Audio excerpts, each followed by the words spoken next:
In 1991, the launch of the World Wide Web marked a technical achievement that would forever change human lives. In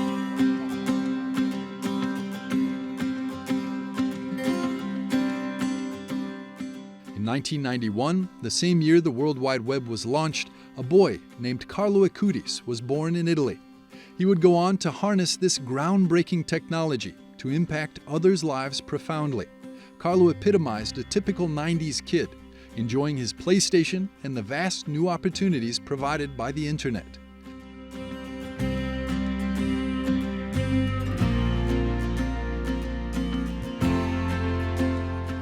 However, he was also deeply religious. By the age of 11, he had created a website that cataloged Eucharistic miracles, merging his tech skills with his devout faith.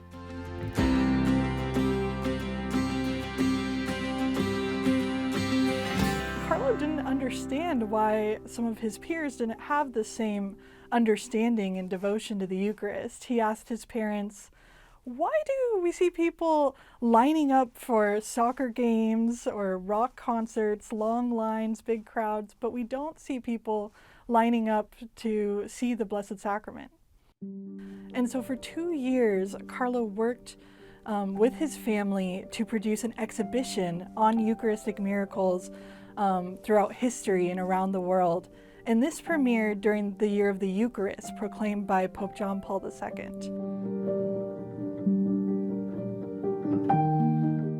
Antonia Salzano, the mother of Carlo Acutis, notes that after his first communion at age 7, Carlo never missed an opportunity to receive the Eucharist, drawing strength from it to live a life of integrity. This profound connection to Christ also gave him the fortitude to accept his terminal diagnosis when it was unexpectedly delivered by his doctor.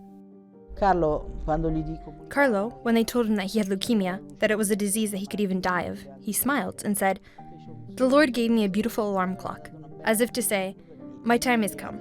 Then he said, "I'm not coming out of this alive, Mom, but I'll give you many signs. Don't worry."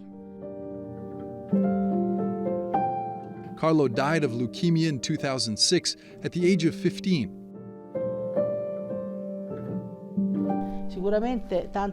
Certainly many people remember this funeral.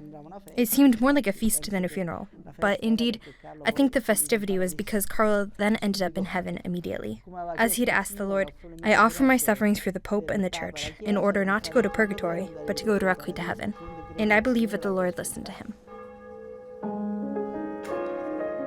Born in London and raised in Milan, Carlo Acutis is now entombed in the Church of St. Mary Major and the Sanctuary of the Spoliazione in Assisi's Old Town.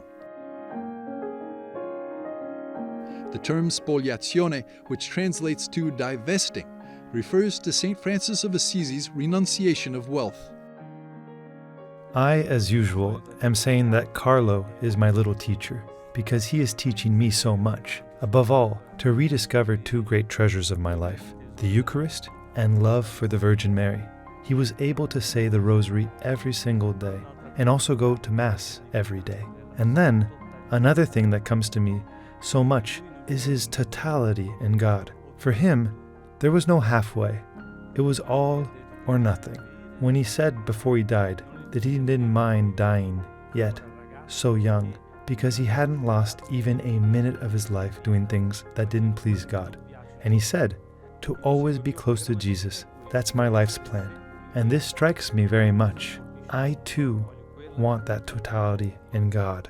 Another great phrase from Carlo that sums up his devotion to the Eucharist is Carlo liked to say, "The people who place themselves in front of the sun get a tan, while people who place themselves in front of the Eucharist become saints."